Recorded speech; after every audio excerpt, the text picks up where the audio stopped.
normal. Tim Flagler has been fly fishing and fly tying for more than 30 years. He founded Tightline Productions in 1998, a video production company that specializes in promotional and instructional video. He's known worldwide for his fly tying videos, and you've probably seen some of them over YouTube, on the Orvis site, or even TU National. Tim is also an instructor and guide, and he does plenty of presentations like this one that you're about to see at TU meetings for other organizations and fly fishing shows. I spoke with Tim and his wife Joan at the Marlboro show last year, and Randy followed up by tracking him down in his home in New Jersey. And as a result of our persistence, and despite Randy stalking him, he joins us tonight. Without further ado, here's Tim. Hi guys. Well, thanks for having us. I'm here on camera. My wife Joan is kind of in the background running things for the presentation. And just a couple of things. I don't know how familiar you guys really are with Zoom meetings and such. One of the things you can do is in the upper right-hand corner of my screen, there's a blue button should come up. One says mute, and then there are 3 little dots. And if you click and hold, pull down, and it says pin video and release on pin video, what that will do is it will keep me on your screen as opposed to jumping around to different people. And that way you kind of stick with the program all the way through. The other thing down at the bottom is a little one of those little thought bubbles that says chat. At any time during the presentation, you can type and ask a question, make a comment, do whatever you want. The thing with this presentation is it's really designed for you guys to ask questions. And so throughout the presentation, there are different logical stops, and I'll just stop there and we'll open it up to questions. I really hope you guys are going to ask some questions. This is just a kind of a brief overview of trout spey, and it leaves a lot of open information. So please do ask questions as we go along. Anyway, I'm going to test the video real quick. If you guys could give me a thumbs up if you see somebody spey casting. Does that look good? Okay, excellent. So, and what I'll do is I'll just switch back and forth between the video and me when we're asking questions. But excuse me, tonight's presentation is on trout spey. And for me, a real interesting thing. Anybody else out there spey casters, two-handed casters? Okay, we got a few. Good. Excellent. So this is just, again, this is just a broad overview of trout spey. You've probably been hearing a lot about trout spey if you follow people on social media. Particularly this fall, it is just blown up. Most of the rod manufacturers have new offerings. Guys that have never even considered trout spey before, or any kind of spey casting before, are jumping on the bandwagon. It is a lot of fun to do. So I'll start with the video straight off. And spey casting and two-handed rods has its origins in the River Spey in Scotland. And this is what most people think of as spey fishing. Big rivers, big, long 15-foot rods, 9, 10, 11 weight rods, huge, long casts. And that's what spey fishing traditionally was. Salmon, steelhead, really, really large fish. Again, big, cold, windy rivers with steep banks. And that's what it was originally designed for. And the river where it started has a very steep bank, and as many Scandinavian rivers do as well. And so it's impossible to backcast. And with a big river, you need to make long casts. And with the backcast being impossible, you're pretty much limited to a roll cast and so, with a fly rod. And so what spey casting allows you to do is really an energized roll cast. If you think of it that way, it's a way to simplify the idea. And and it just gives you more power as opposed to just a roll cast out. It's adding a lot of energy to it, and that energy is increased by lengthening the rod you're using, increasing the power of the rod, but probably most importantly is changing the line that you're using. Anyway, a lot of people with trout spey and spey or two-handed casting in general, there's a reason for it. Maybe they went to Alaska and they did it in Alaska for a week or so, or they want to head up to the Salmon River and they in New York and heard that the two-handed casting is the way to go, or perhaps went on an Atlantic salmon trip. So for me, it was kind of a backwards way into two-handed casting and trout spey. And for me, let me get switched here. It started out with this weird looking little fly. It's a pine squirrel streamer. And I started night fishing. This is almost 10 years ago now. This fly works real well at night. Kind of mousy, kind of big sculpin maybe. It's just a big meal. And anyway, about 9:30, 10 o'clock at night, I got I knew it was a good fish, but it wasn't until my friend landed it. We had it in the net. This is in New Jersey, by the way, and public water. And this is the fish I ended up getting. It taped out. It was full 28 inches, just perfect condition, tail, pec fins, everything. I'm sure it was stocked at one time, but it had obviously been in the river for a very, very long time to have everything grown out and to be that clean. I'd fished this water a lot, guide on the water, and never seen the fish before and never saw it again since that night I caught it. But what it did was it set me on just this terrible night fishing addiction. I mean, really bad. and you guys, Joan will, I'm sure, would be happy to comment on it, because there were a lot of nights I wasn't getting home till very, very late. But for some of the areas that I started night fishing, I was having some real problems. I'm a pretty good roll caster, not great, but there's in New Jersey on most of our streams, Pennsylvania as well. There are trees that come over the river almost everywhere. You very rarely have just kind of an open bank. And so I was wanting to get to places, further across, get further casts out there. And it was always my back cast that was a problem. If I was going to get hung up in nighttime, it's going to be on my back cast. It's just the way it is. Those branches, they just come out of nowhere. They didn't exist in the daytime, and I think they drop down and grow at night and then recede once the sun comes up. But so in trying to figure out how I could cast a little further and a little more efficiently, I went to actually the OPST. I don't know whether you guys know them or not. They're Olympic Peninsula Skagit Tactics. And that was the first place I saw a video of guys doing single hand spey casts. And I was just instantly like, that's it. That is going to work. I wasn't even thinking two-handed casting at all.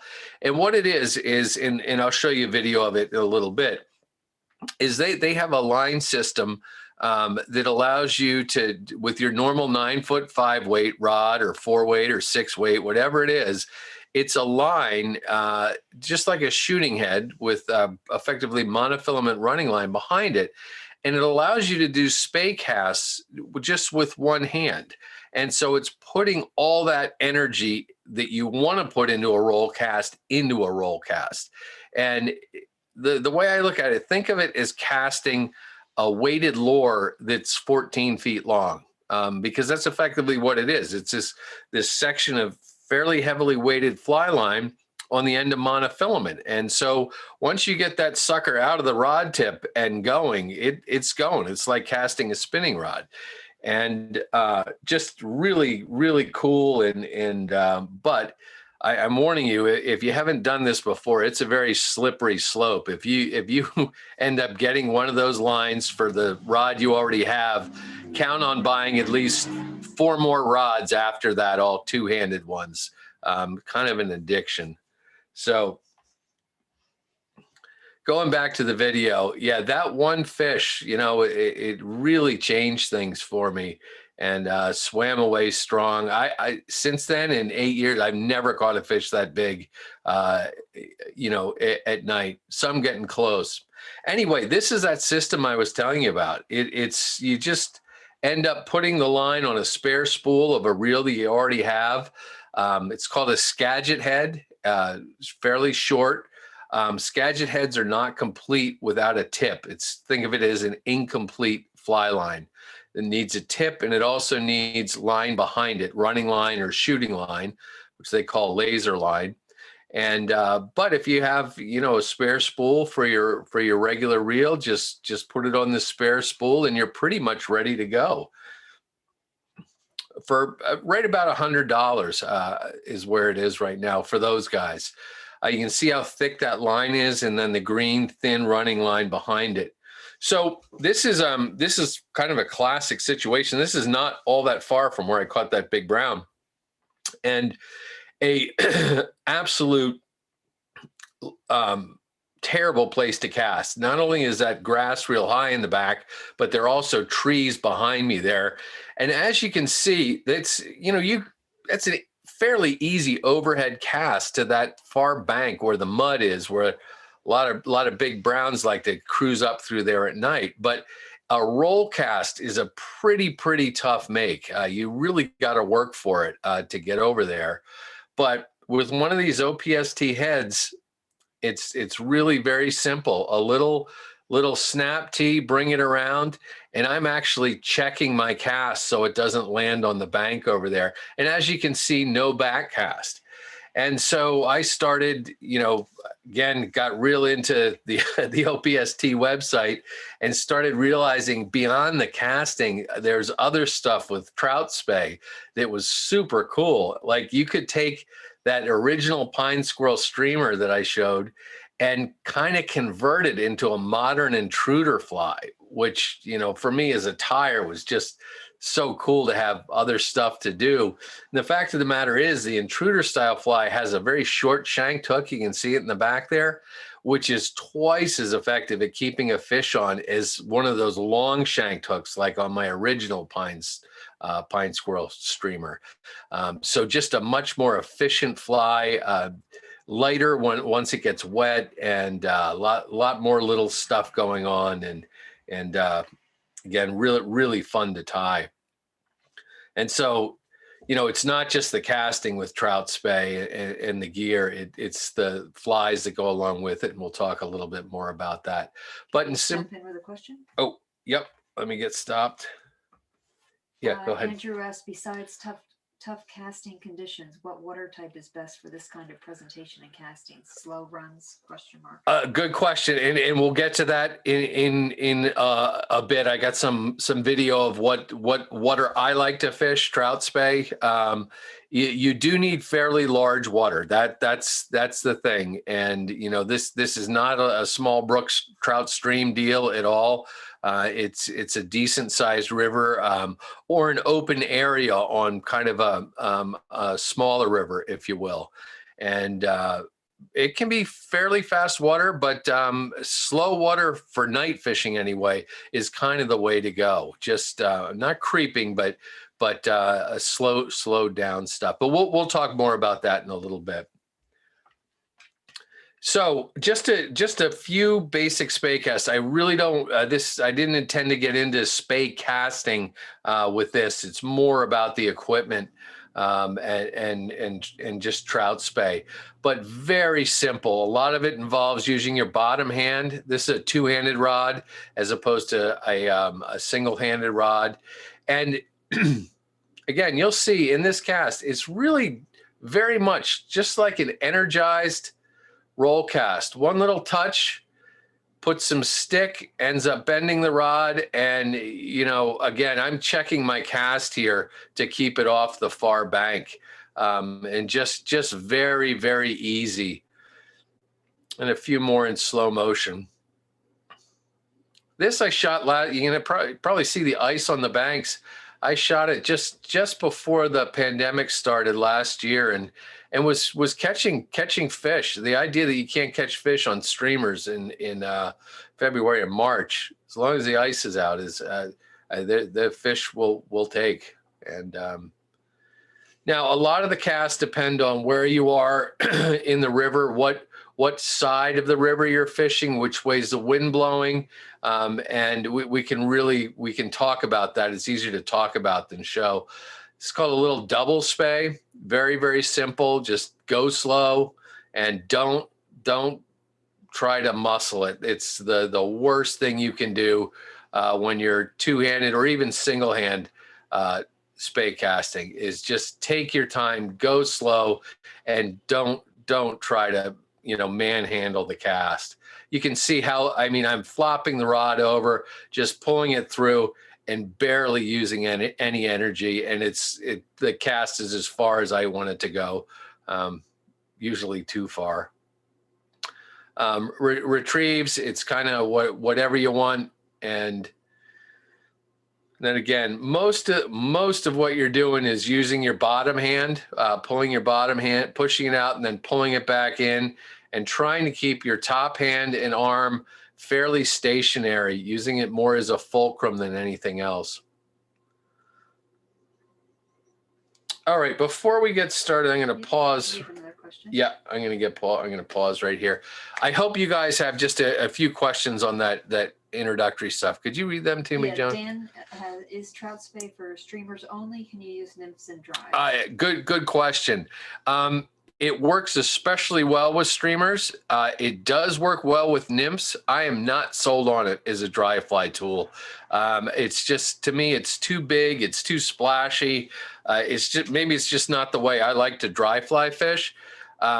Nymph fishing is really, really interesting with it. And I found that when I'm nymph fishing with trout spey, either single or two-handed, I really think it needs an indicator. You can't really do Euro style nymphing, just a sight, or you need to suspend when you're doing it. And but I also look at it, guys, as for me as a specialty streamer tool. And I'm kind of that way. I have a dry fly rod that I use for dry fly fishing. I do have Euro nymphing rods that I use for when I'm nymphing, and this single hand setups and two-handed setups have been my go-to now for streamer fishing. And there's crossover between, but I do really believe in using the right tool for the job. Can we unmute people, John? Is that... Yeah, well, we'll get through these. Okay. Seems to disturb some of the water in front of you. Does it work in water with spookier trout? Yeah, it's a great question. I don't think it spooks fish as bad as a lot of people think it does. It is a little splashy. You can modify your casts a little bit to make it less splashy. In other words, as opposed to a snap tee where you're ripping the line across the water, it's more of a touch and go. On a single spey cast is a little calmer.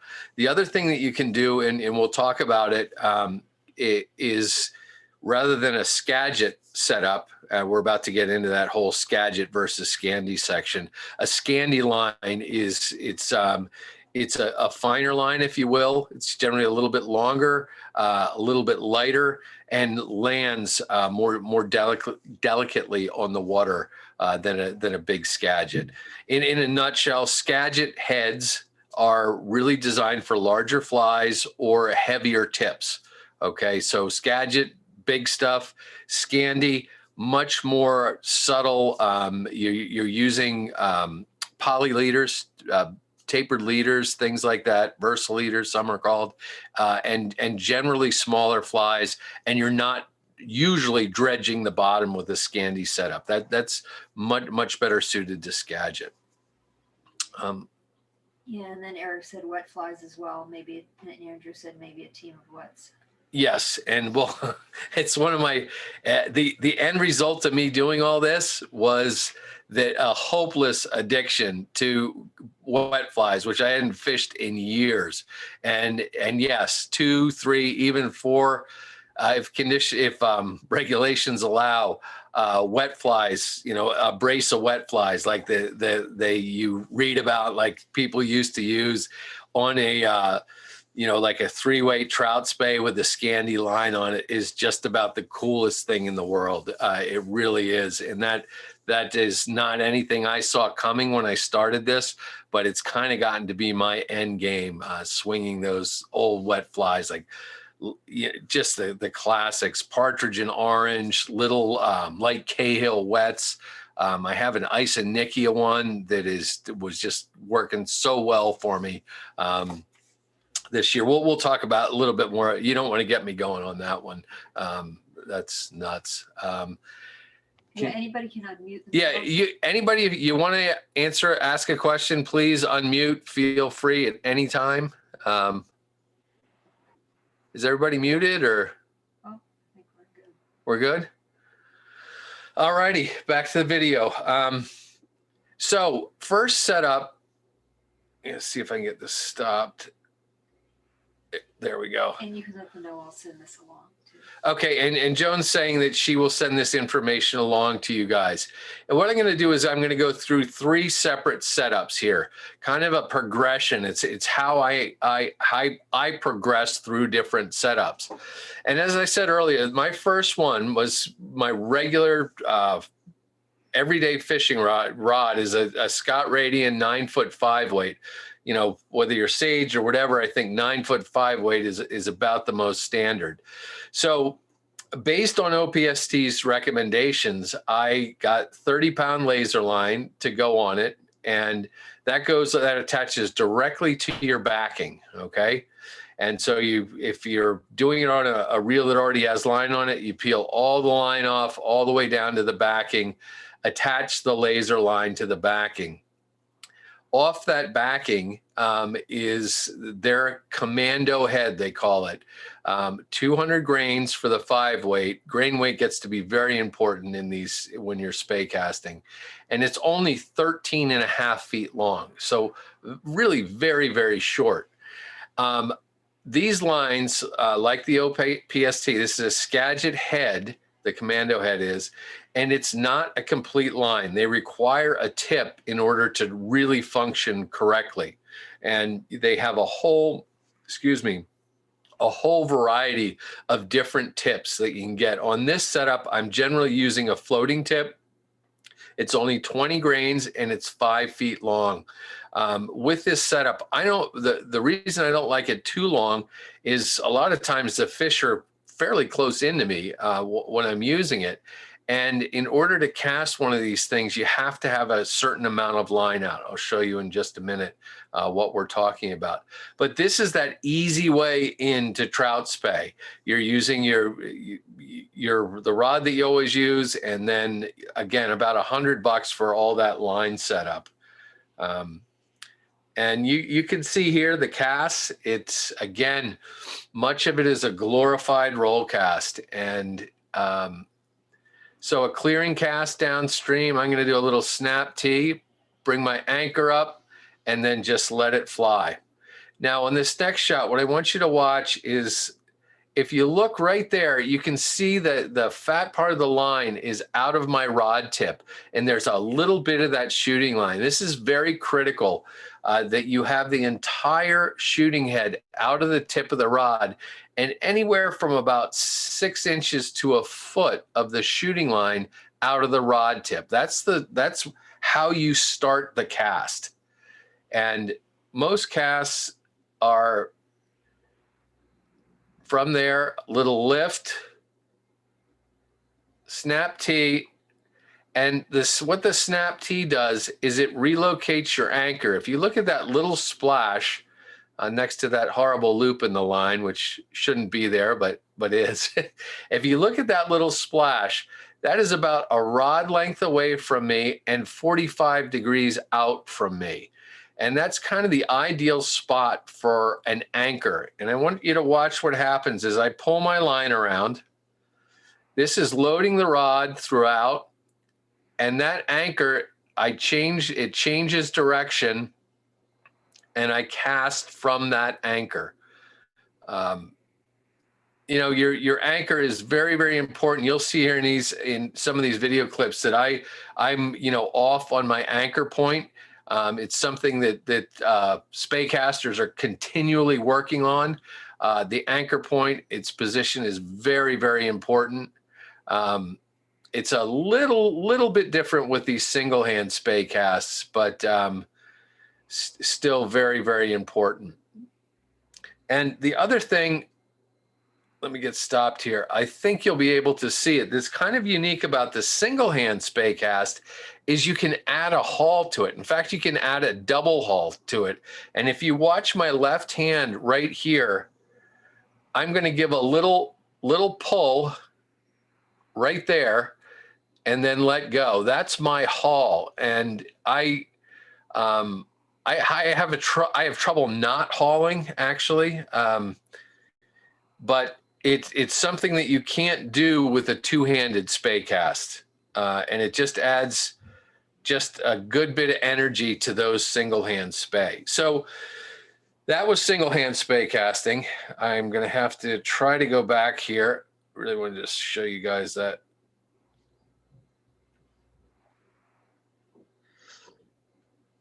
Okay, we got it.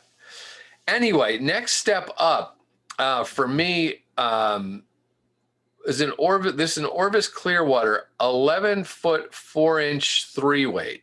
So definitely a longer rod than a 9-foot rod. You're adding two feet plus 4 inches, which is significant for a rod, and dropping down to a 3-weight. But with these two-handed rods, a 3-weight is actually very much like a 6-weight. You kind of add 3 to any weight that you see on a Spey rod or on a switch rod.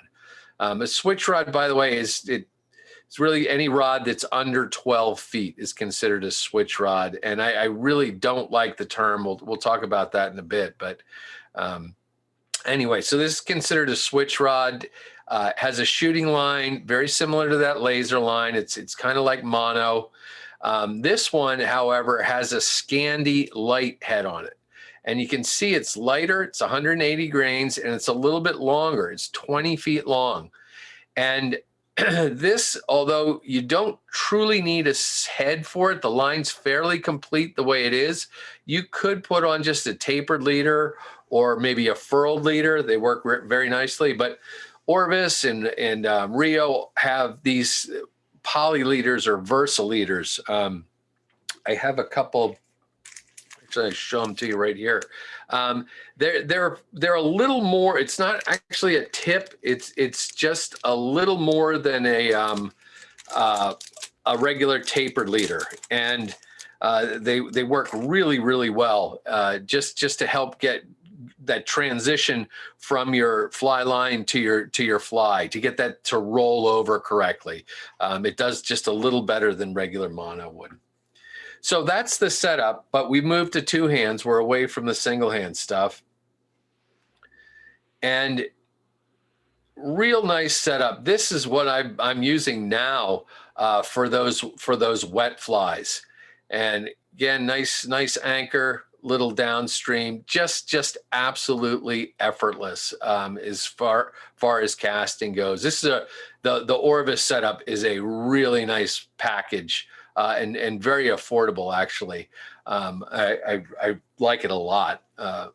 Really surprised how well it works. And again, just as you saw in the beginning, very little energy. Most everything comes from your bottom hand if you're doing it correctly. This was what, 8 months ago now. I'm already seeing things in my cast that I really don't like that I'm not doing now. So it does take some time. There's practice is absolutely needed, and there's definitely progression as you cast more and more. One of the best things about this, though, for me, guys, is as I said, I'm a Euro nympher, and when I'm guiding, I'm usually guiding using Euro nymphs and Euro nymph setups. And the fact of the matter is that when you're Euro nymphing, I'm sure you guys that know this, or just nymphing in general, you're locked onto a sighter or an indicator, and it's just after 10, 12 hours of that stuff, you're rattled. I mean, you've been staring at this thing, just burning a hole in the indicator of the sighter for heaven knows how long, watching it to move. And for me, getting out there and just doing a Spey cast, dropping the rod down at my side and letting it swing and waiting for the bite is just about the greatest, most relaxing thing in the world. And I find myself making excuses for going out there and using the Trout Spey gear. Any other questions? Or we? There was one question, each section a loop-to-loop connection, and Paul answered that and said yes. Yes, most of the connections are loop-to-loop connections. I will, a couple of things that I like to do anyway, just for you guys that are doing it, is for anything like the backing or the laser line to the next connection, rather than doing I wouldn't use a perfection loop. I am not real keen on perfection loops anymore. A lot of people use a double or triple surgeon's knot. OPST guys have a really neat way of tightening them down, so they're a little more slender than most. But I've been using Bimini twists and for the last bit now, and really like the way they behave. And even if I'm putting, say, on a Skagit setup where I'm going from the commando head, the shooting head, to a tip, normally I'll just run straight leader off of that 2X, something like that. Rather than doing a perfection loop and looping that to the tip, I'll use a Bimini twist in that piece of 2X, 3-4 feet long, of the tippet material. And that Bimini to me again helps that delivery at the end. The double line plus the knot doesn't get hingy and stuff like that. So I'll be doing a video soon on how to tie a short Bimini. You guys probably know many Biminis are several feet long. It's kind of the idea of them, but I figured out a way to tie nice short 2-3 inch loop Biminis that have been working really well. And that video is coming soon. Somebody asked, how would you set up a 3-weight micro Spey? And he said he just got his answer, because I guess you. Okay. And I see, is presentation basically swinging? For me, yeah, it's basically swinging. I love swinging flies. I don't care where it is. It's saltwater, up steelhead fishing, salmon fishing, and with the Trout Spey. There are other ways you can do it. Again, you can nymph with it if you want. You can certainly strip if you want to do that, and I do at the end of my swing, but it is pretty much for me a down and across, maybe an upstream mend to get that fly to drop just a little bit, but then swing all the way through. And most of the time I go so far as to just even drop my rod hand down, keep the rod tip very low to the water, and just swing on through. And we'll talk a little bit more about that in just a bit. Did you already cover mending? I haven't covered mending. Mending kind of that would be presentation number 2, if you will. And so as far as the mending goes, it is, for me anyway, I do it very, very simply. If I want that fly to drop and move just a little bit slower during its swing, I'm going to do an upstream mend, usually before the line. It's more like a reach cast before my line even hits the water. If I can, I'll do a quick one. These long rods, you can mend fairly well with them. I'll do a real quick one right after the fly and line land, and then just kind of follow that in. That's going to allow that fly to drop and hopefully swing a little bit slower. If I'm in really, really slow, kind of syrupy water, I will do a downstream mend just to get some energy into that fly, get the thing working a little bit, maybe keep it off the bottom if I'm using a small sink tip. So that's about all the mending I really do. Nothing fancy at all. But there are plenty of videos online, guys, of particularly for steelhead fishing, of the intricacies of mending with these two-handed rods is really incredible. What you can do. Let me get back to the video here. Anyway, so this is just a few more casts. This, by the way, here in New Jersey is one of just a fabulous night fishing spot. There's deep water along that bank where that boat is, and the problem is if you try to push in there too close, you're going to spook the fish. They just go tearing up the bank, and so I'm actually a little close there for fishing. I'm generally back from that when I'm fishing, but just a perfect spot to swing flies. So third and final setup, and this one is really a full Skagit setup, if you will. A 10-6 Douglas rod, 4-weight, so a little bit heavier. 35-pound test laser line is a shooting line. The commando head is a good bit heavier, 225 grains, again, 13.5 feet long. But you can see it has an OPST sink tip on it that's 12 feet long. The last one was only 5 feet long, and this is 96 grains. So almost more than four times what the previous, the 5-foot one was. And I included this just to show you guys, this is kind of the worst case scenario in terms of what you're going to be throwing with a trout Spey setup. That's a lot of sink tip on there, and it's long. It's even for this river, it's hitting bottom. It's just designed more for like 8 to 10 feet worth of water rather than 3 to 4. And what I did for these casts is I went even a step further, and I put this, it's one of the deer head, large deer hair head flies, large fly that's designed to kind of float, but to be towed down by these sink tips. They swim great, but you talk about something that is a pain in the neck to cast. If you were trying to cast a sink tip like that with this fly, overhead casting, you'd be miserable, really and truly. So this is sort of worst case scenario, but it's what a two-hand Skagit setup can accomplish. Same cast, little snap tee. You'll see that big nasty fly like splash down. It's like trying to cast a ping pong ball. They're very, very air resistant and hard to get moving anywhere. But with that two-handed rod and that commando head, it really is no problem at all. You'll see it more here. Really see the size of the fly, huge splash in the water and then drags a little bit, but they are terrible to cast on just about anything other than one of these rigs. And it really gets it out there just fine. Then that sink tip brings it down to depth, and that fly's probably 4 or 5 inches long, and the deer hair head on it just kind of digs in there and adds a lot of motion to the fly.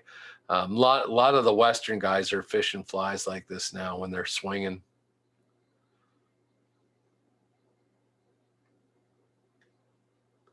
And it actually gets out there pretty well on the casts.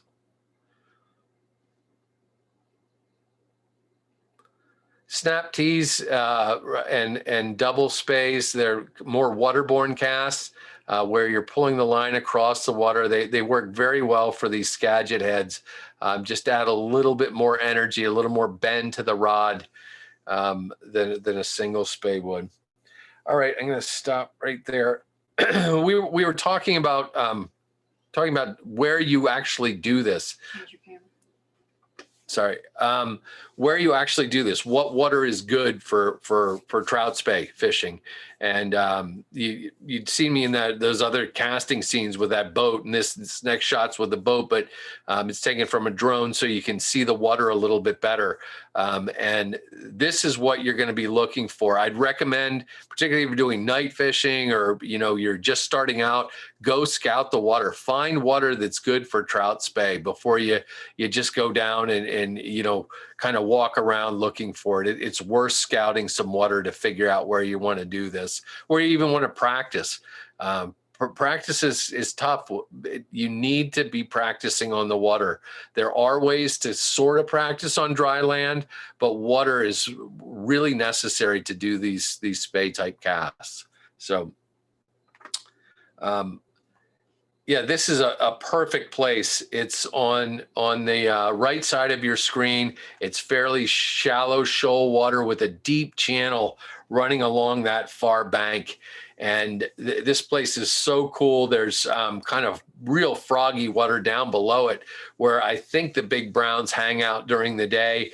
And right at sundown, they start working their way up that deep channel on the far side, and then they, once it gets dark, they'll start chasing the bait fish up onto the shallow side, which is on the right side of your screen.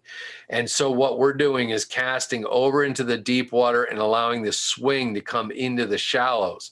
And it's when it comes into the shallows, I think that the fish think it's a bait fish that's going to escape to the shallows, get away from them. And you can almost feel them following the fly. And as soon as it hits a certain point is when you get the grab. Really, really fun place to fish. And again, pretty hard to fish without longer casts.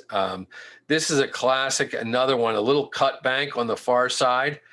But you can see right where you'd stand to cast over there, and there are trees right behind you. And again, you got kind of shoal water on the right-hand side and then a deep trough on the far side.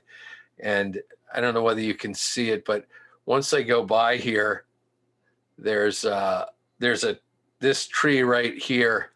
If you look closely, is absolutely loaded with gear. And that's people who are trying to cast to that far deep side. And it's just so hard to do with a normal roll cast. But single hand spey is perfect for in there. You can see how deep it is. There's just a pocket under that tree. In fact, there's actually a fish down there, I believe, a good one too. And yeah, again, neat spot, very, very hard to reach with the roll cast. And basically you can't do an overhead cast there because of the trees in the background. Yeah, they're strike indicators and leaders and flies and lures. Here's another one, deep channel on the far side and a little gravel bank coming up and just perfect. This one's a little different. Another great spot that we have here in New Jersey on the Musconetcong River. Almost impossible to fish. People look at this thing and just freak out. It's just all these braided, complicated currents. It's loaded with fish. But I start right up at the top of the run on the far side. I'll take 2 casts and then take 2 steps down, kind of like Atlantic salmon fishing all the way down that bank. And usually what I'll do is I'll start with fairly close casts to me, go full length of that bank, walk back up, lengthen my cast a little bit, and just do the typewriter, going downstream, walking back up, casting out a little further until I'm effectively casting all the way over to this near bank, covering every inch of that water. And super, super hard to do with just a regular setup. Yeah, Eric commented that you don't want to wade deep. No, it's yeah, wading deep is not Good idea. I mean, I watch guys like up in Nova Scotia, and they're up to their waders, and they're still spey casting. But if you think about this, your line has to hit the water in order to form an anchor, and so the water, how high that water is, it really affects your cast, where that anchor is. And so for me, knee deep is the most comfortable place to cast. That's what I'm used to. And literally, if I walk up to my waist in the water, I have to totally rethink my cast. It takes me at least 4 or 5 casts to get acclimated to that new water depth. So really, really very critical. All right, I got to get moving here, I guess. Anyway, so one of the things, we got trout and suckers, of course. We're in New Jersey, so just suckers everywhere, and they love the camera. But most time, trout are within a foot of the bottom. 85% of the time. I know we like them when they're up and during a hatch, feeding again with the suckers.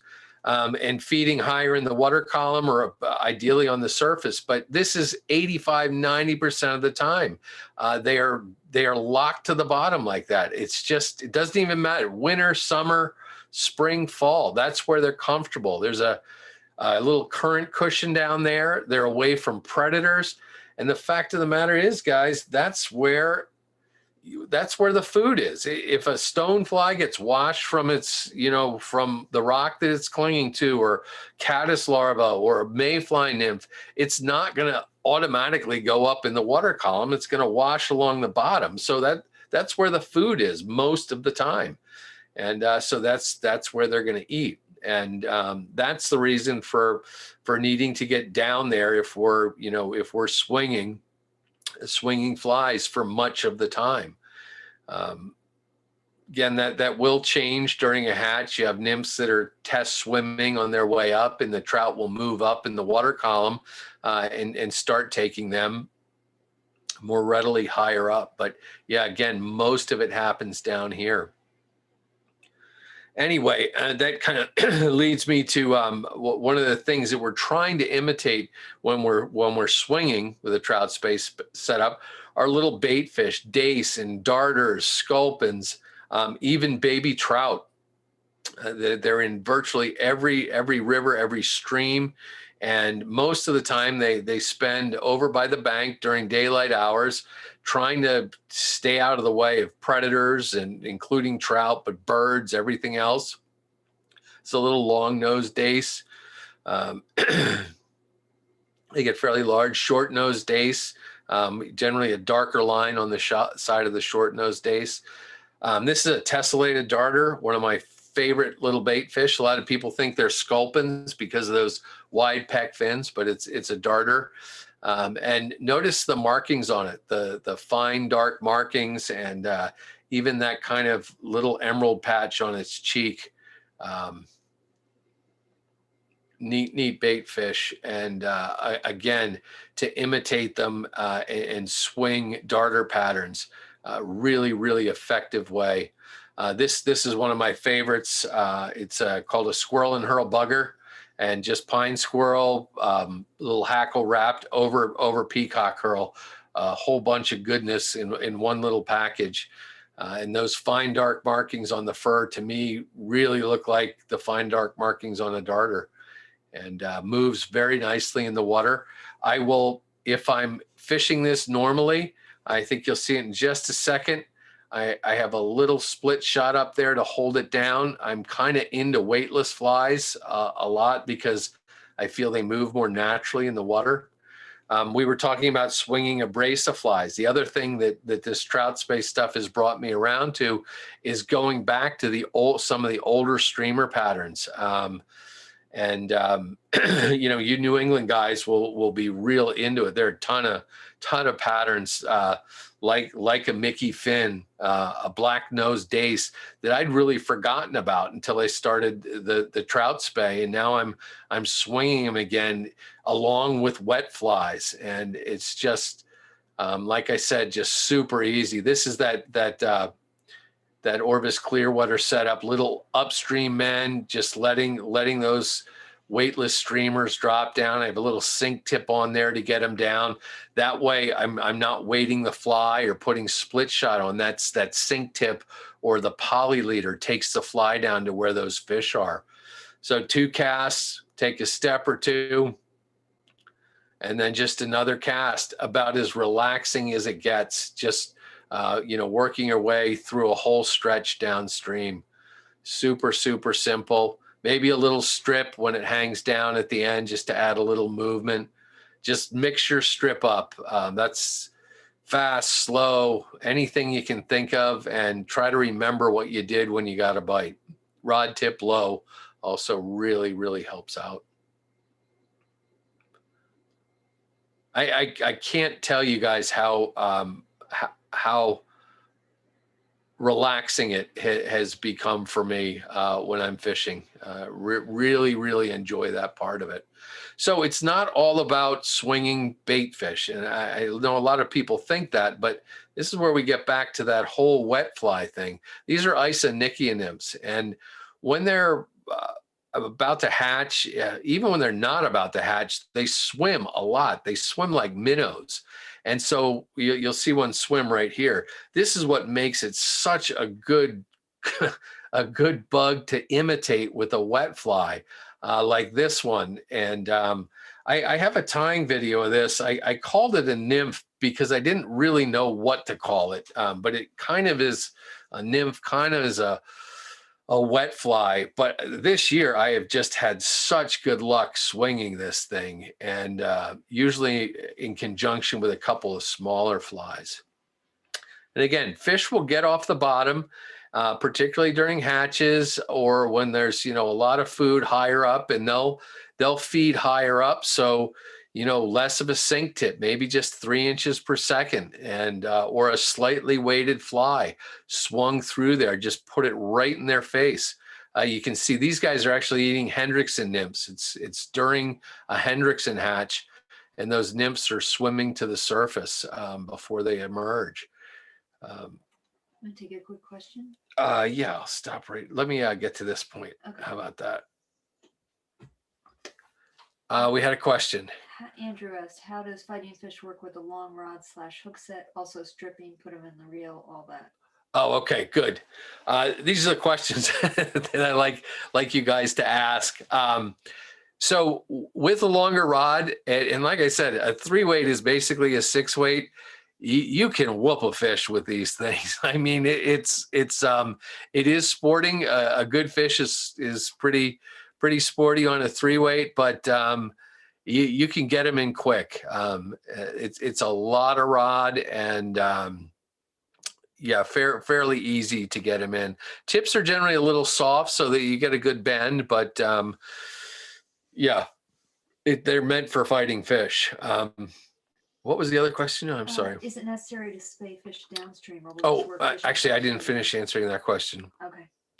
The hook set for me is I'm like a steelhead hook set guy. I like to move the rod, and what I mean by that is a lot of the times I will have the rod hanging at my side when I'm swinging, and I literally just pull my arm back, straight back.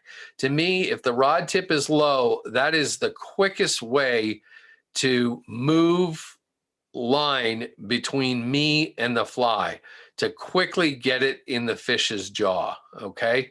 And it's, a lot of people will lift the rod tip up slightly and pull to the side, also works.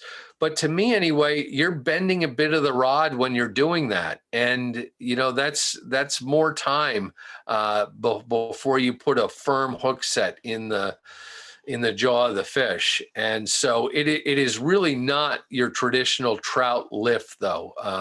Much more of you can strip set with these things. If you want, you generally have, your line in your left hand as you're retrieving, but sometimes on the swing, I'll just have that line pinned against the grip as I swing through, and won't get hold of it until I'm all the way downstream. but yeah, everybody has their own preference on the hook set. That's mine. The only place where I really don't do that is when I'm hanging straight downstream. And again, I'll take the line in my hand. And the reason is if your rod tip is pointed straight downstream and it's at your side, there is no give in the rod at all. And a big fish, and this happens a lot, again, wow, what was that? Um, again, as the fly swings into shallow water, that's when the fish all of a sudden decides to take it. And if you have no slack in the system at all, a lot of times that's when it's going to pop the leader. And so I'll then I have my line hand on my line, and I will give it a little bit and then set the hook. Get my rod tip up, let that rod tip be a little bit of a shock absorber if I can. But yeah, I have busted off a lot of good fish on that real violent take straight downstream. I gotta work at that one. I think we're good. Oh, put them on the reel. I do like to put them on the reel. These long rods, 11 and a half foot rods, it's kind of an ordeal. You need to practice. A longer handle net honestly helps a lot, because you don't want to bend that rod tip too far over. Having a little extra reach with the net helps a lot. You can kind of do the behind the back a little bit and go this way, kind of decrease the distance between you and the fish. But yeah, it's not as easy as, a standard 9-foot rod landing a fish. Takes a little bit of work and necessary. To spay fish downstream, or will this work fishing upstream as well? It doesn't really work upstream. Just the whole dynamic of it with the larger line. Much better off with a standard setup or a nymphing setup if you're doing it upstream. That said, there's like with a woolly bugger, if you want to take a cast upstream, just let that sucker just drift downstream, like with the current, absolutely drag-free float, then swing it around at the bottom. You can do that. You just got to be aware of where the bottom really is so you don't get hung up. Any other questions? We good? Yeah, Eric was just commenting it helps have a buddy net the fish. Yes, it does. Absolutely. Also, I want to go back to that because you notice when I was night fishing, I had somebody with me. Night fishing, I rarely, unless I really know the spot, rarely do it alone. And if it's not netting the fish, it's just having somebody else there. I don't care whether it's warm, water's warm, air's warm. It's still, things happen in the dark that it's really good idea to have somebody there with you. Plus it, makes it a lot more fun as far as I'm concerned. Anyway, we'll get back to it, finish up here. So regular nymphs, they, again, when they're test swimming, they're moving up in the water column. And that, to me, that's why flies like a Hendrickson wet or a light Cahill wet work really, really well. I have this weird fly called the Major Woody, which it's pretty much all wood duck, has turned out to be one of the best swinging flies I have. Size, 12s, 14s, very similar to, a light Cahill wet. But both have been working real well. And I do have kind of a funny story for you. This past spring, I was swinging, and just really getting into it, and not really thinking about anything and just having a grand old time. And I was tying flies on, taking flies off, and I went to unrig my rod at the end of the night, and I'm going, and it was dark, and I'm trying to figure out what was going on. I turned my headlamp on. There were 6 flies that I had all strung nose to tail, swinging them in the dark. So I guess got a little carried away there, but anyway, little hare's ear wet. Again, these are flies that I haven't been fishing in I don't know how long, and the trout spey thing just kind of brought me back around to them. And it's Gosh, it's just so much fun to get back to that stuff. Other bugs, real quickly, we still have them here in New Jersey. The October caddis is a bug that loves to swim in its pupal state. I don't know how many of you guys know this, but they don't hatch out usually on the water surface. They swim to a rocky shore, and just like stoneflies will, the pupil will crawl out on the rocks and hatch out as the winged adult on the rocks. And so if you go like early in the morning, find these shucks on rocks, go back right at dark. And what you'll find is that in that area, the pupa are swimming usually very close to the water surface to get to the rocks. And a swung fly is just, I mean, hang on. It's some of the most aggressive takes I think you'll ever see on a wet fly. Really, really incredible. But I think a lot of people have no idea that they don't hatch on the water surface generally. They crawl out. And those pupa really swim. So just a simple like soft tackle. This has been my go-to for a few years for the October caddis. And perfect swung fly. A skated fly also works real well. Sometimes those pupa get right up to the top, and if you make a little V wake with one of these guys, then you see the whole thing as long as it's not too dark. And again, right at dark, you catch the weirdos, little tiger trout there. Fun to fish. Another one that might shock you as a swung fly is crane fly larva. Thing about crane fly larvae is, and again, I'm not sure how many people know this, but they can flatten their rear segments out and actually swim like eels. Amazing swimmers. And so a fly, I hate to say it, like the dreaded mop fly, that has a lot of movement once it gets wet, really work well. And you see, I tie this one weightless. I'll put it off a light sink tip, and it just wiggles like crazy down there and is kind of neutrally buoyant. That's why I like it weightless, and works like a charm as a swung fly. This is the old casual dress, Polly Rossborough, I think. And to me, that's the original crane fly larva fly from years ago. And has the mop, honestly, that gray mop for me has been a real winner right at dark. Right up there in terms of catching for me. So one of the questions I get a lot is on line management. Now, most of the time on smaller rivers, you're not chucking huge amounts of line. So line management, you can generally just let it go down on the water, and it'll go out just fine. But I learned this last year up in Nova Scotia, a way to control line with your top hand as opposed to your bottom hand. And what you do is after your cast is done and you're all the way in, you've retrieved all the way to the start of that shooting line or shooting head, that's when you start picking up line.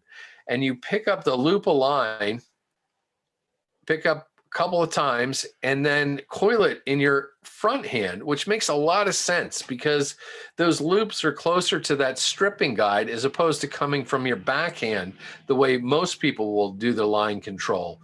So here's just a simple little, I'm clearing the line there, little single spay, and the stuff just goes. There are a couple of videos online about line management. Here it is again. So it's totally after everything's done, stripped in, that I'm making those loops and then making the cast. Just a, a little thing you might want to try. It's worked remarkably well for me. It also allows me to concentrate on my retrieve more. Anyway, this is about the end of the video. Again, this was right pre-pandemic, and fishing streamers right before dark. This is that 4-weight setup. It was kind of sleeting, snowing, nasty. You know, kind of the last time you think about catching a fish on a streamer, and it turned out to be a pretty good night, and got a few fish, and I think kind of this view gives you a little better feel of you know what it's actually like casting. a little squirrel and hurl bugger, and then started getting right at dark, and it was getting cold too. That I do remember. Sleety, nasty, and got a real nice rainbow right at dark. And so yeah, you can do it any time of the year. A lot of fun.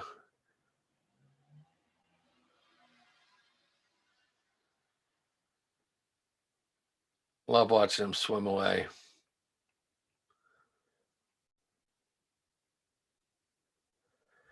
Anyway, guys, that's all I've got for the video. I hope there's some more questions. We do have one here.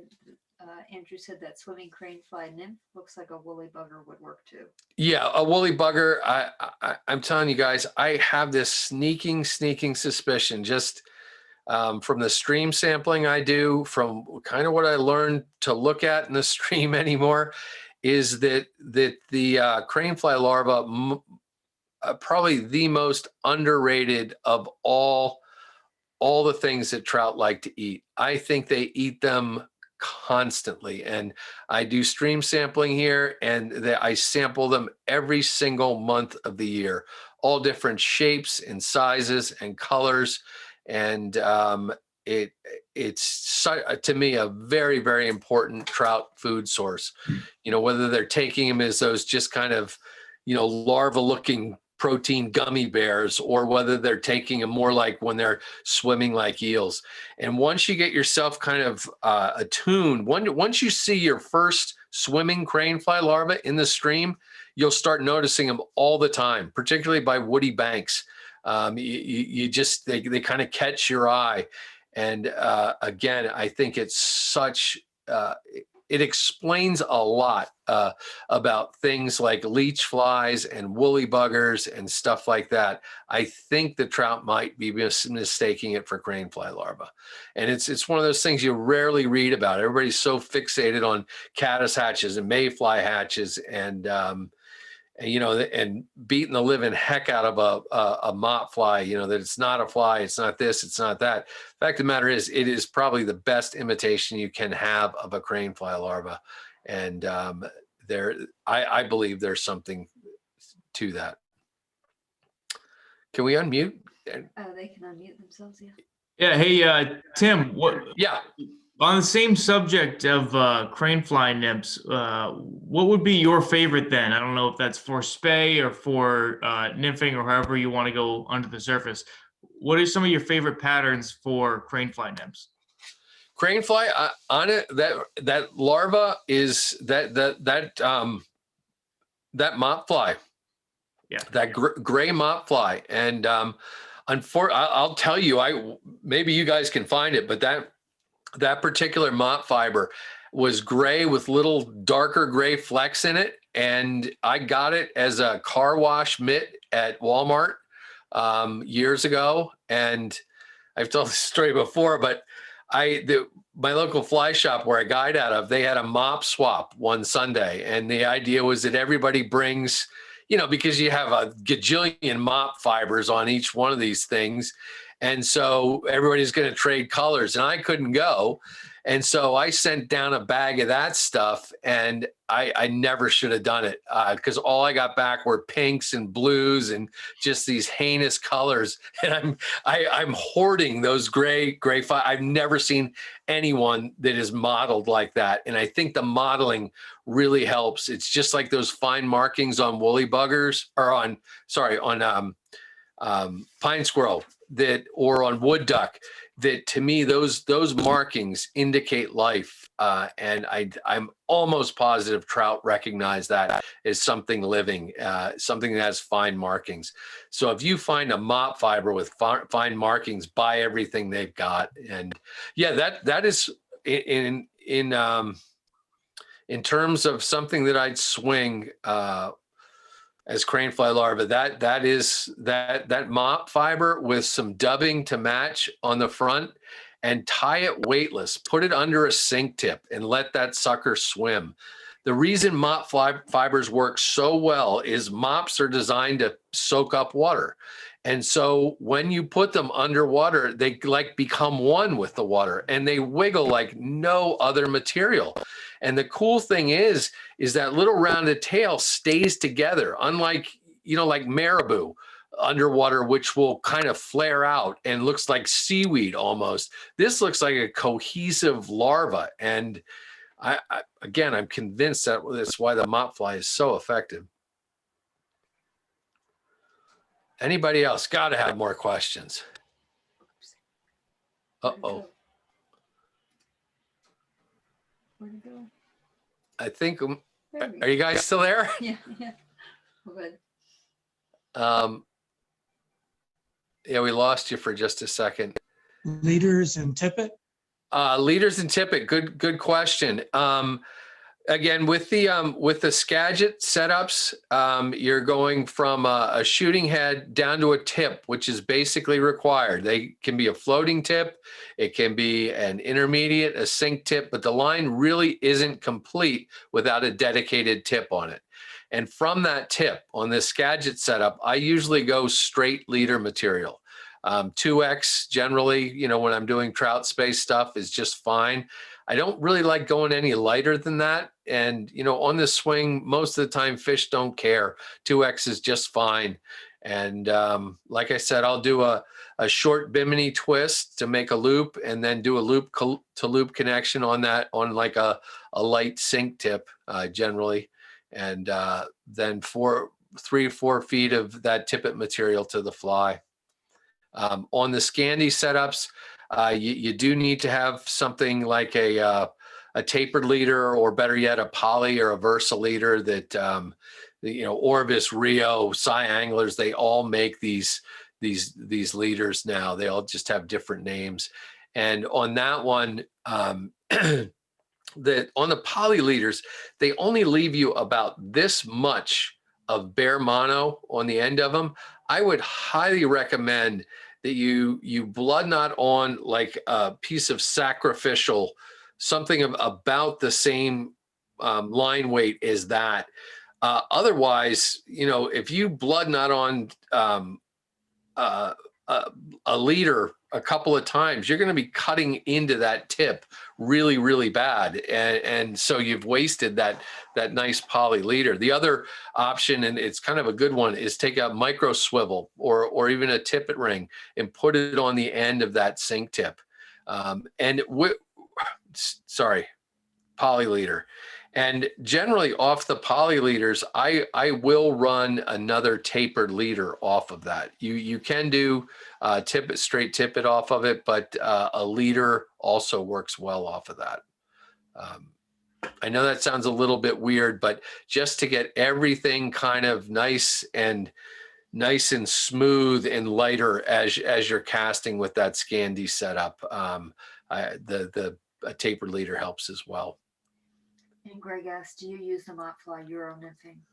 I do use the mop fly Euro nymphing as well. Yeah, it's kind of a favorite. And again, that's one that I'm not. Ton of guys will put weight, you know, beads on the front and everything else, and they do okay with them. But for me, what I want that thing to be just as neutrally buoyant. And so on a Euro nymphing setup, I'll have an anchor fly at the bottom. You know, something real nice and heavy, tungsten bead, a jig hook usually, and then, you know, 18 inches up or so, I'll have a drop or a tag that comes off, and that's what I'll put that weightless mop fly on. And just, you know, as the weighted fly is bouncing down the bottom or whatever, that little mop is up there just wiggling away, doing its thing, and I could just crush them with that. It's kind of ridiculous. I do want, you know, if there are any guys, mop fly haters out there, you really have to think of it. And if you tear them apart, it's just a type of chenille. That's all it is. And we've been using chenille for years. It's string core with fibers around the outside. So I really don't see anything wrong with them. But Tim, do you have any ideas about being able to keep the laser line out of the reel? You know how the laser line is thin enough that it gets caught inside an open reel, like a, Yes. And the answer is no, other than buy a new reel. You know, it depends on the reel that you're running, but yeah, I've had that. I have a very expensive Vossler reel that I had on the 4-weight for a while, and because of that, I can't use it anymore. It's just got a little bit of space in there, and you're right, that laser line sneaks in there like nobody's business. And so, yeah, a reel that's, you know, kind of got the overlapping frame on it, so nothing can get in there, really helps with that. any recommendations on reels? Yeah, hold on one second. You had to ask. This is the new one that I got to kind of replace the Vossler. It's a Lamson, fairly reasonably priced Guru, the new Guru, and it fits. This is the 7, I think. Fits real nicely with the rod. It's just the right size, good line capacity, and this is a Rio Skagit line that I have on here now, and is just an awesome combo. And again, there's the way the frame is built. There's no way. I have some coated running line on here. Maybe you can see that. This is actually like very thin fly line as the shooting line, as opposed to monofilament. I like how he stores those rods. So, I like how he's storing those rods with the reel on them. so yeah, there are other options on the shooting lines. And again, I know I was heavy up on OPST there on a lot of stuff. It's the way I started off. But honestly, a ton of my stuff. These are the different tips that you use on the Skagit setup. So I have a whole wallet full of. I have a couple of them on rods, so I only have 2 in here now. But just, you know, different weights, mow tips for getting down to different depths with the Skagit, and then I have another packet with the the poly leaders in it, more for the Scandi lines. And so you just in fairly quick order, guys, you change out a tip or a poly leader, and you're going from a floating line to like a full sinker in just a matter of minutes, a loop to loop connection, which if you think about it, you know, what we used to do with our 9-foot 5-weights, and, you know, a whole sinking line, all sorts of nonsense. And, you know, 3 different spools with sink tips and full sinkers on them. And this just makes it a lot easier. Are you circling something, Yeah, Joan? Paul asked if you have tried the OPST. The integrated line. Good question, Paul. I have not tried one yet. They've been a little hard to get, which for me indicates that they're very popular. And from what I've read, real nice. The fact of the matter is, though, I got used to the laser line, and I don't mind it. And I don't mind the loops. I don't know what they make laser line out of. I joke that it's like unicorn hair or something, because it's magical stuff. It's not like amnesia or monofilament or anything else. It doesn't really kink. Pretty remarkable. Even in cold weather, it works well. So the integrated line. I'm sure it casts just beautifully. It's probably better hand feel than the laser line, but you also have to think of it that, you know, if I have a problem with my laser line, I replace the laser line, or I can change the head on that laser line, replace the head, maybe go something a little lighter as I get to be a better caster. And, you know, that integrated line, you're stuck with the whole thing. I kind of like this component approach to lines. I'm really coming around to that. You know, to have your backing, having a shooting line, a head, and a tip, and then your leader, just kind of makes a lot of sense to me. A lot of versatility there. I will say, and I probably should have said this at the beginning, guys, is that one of the hardest things with trout spey is getting your rod your line, and you to all match up. Okay. You can literally spend hundreds of dollars trying to get this right. And so my advice to you is just do your research. Look at the charts that, you know, a rod manufacturer has. Look at the Rio line selector app that they have. And really, if you get a rod, really try to make sure you get the correct line for that, because you could be seriously wasting your time trying to learn how to cast, thinking that you're not getting anywhere, and it's not you, it's the line. It's just, you know, the best caster in the world couldn't effectively cast it. And this is only, you know, it can be the difference of 25 grains can make all the difference in the world. And you have lines that are different lengths and different grain weights and different tapers. And so talk to somebody who knows, you know, if you can. That's probably the best way. I just want to mention real quickly on what you just said that Brian Comfort from the Deerfield Fly Shop, who's done a lot of the Deerfield Fly Shops, are kind of almost like a partner with us. They do a lot for us, raise money, that kind of stuff. They've got a couple of rods that are loaners that are two-handed Trout Spey rods and reels with different configurations on. So anybody can borrow the rod, check it out. Yeah.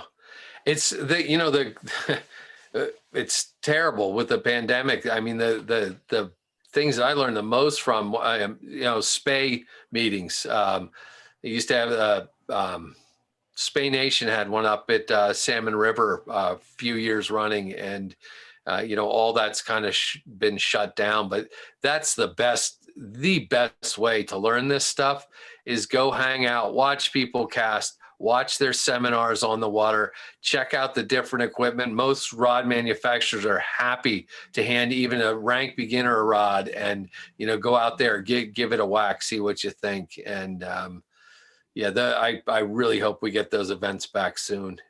That's not something that you can accomplish in a Zoom call, and it's really unfortunate. We just did one up on the Cape on using a two-handed rod for saltwater, which is that's a whole nother animal altogether. But I promise you guys, if you do the Trout Spey, you're going to end up doing that as well. It's just too much fun. Any other questions? Well, guys, thank you very much for having me. I think I went a little long. I apologize for that, but yeah, get out there fishing. Now's a perfect time. I'm assuming you guys are getting the rain up there. I hope. Yeah. Yeah. So next couple of days, I think once things calm down, we here in New Jersey and Eastern Pennsylvania it's gonna be on, and you know, the fall is like the perfect time for swinging. So have at it. Well, thanks a lot. Monday. All right, good. Thank you, Tim. Thank you, guys. Thank Enjoy you, the rest of the night. Thank you, Tim. Good luck. Thanks. Bye. Very good.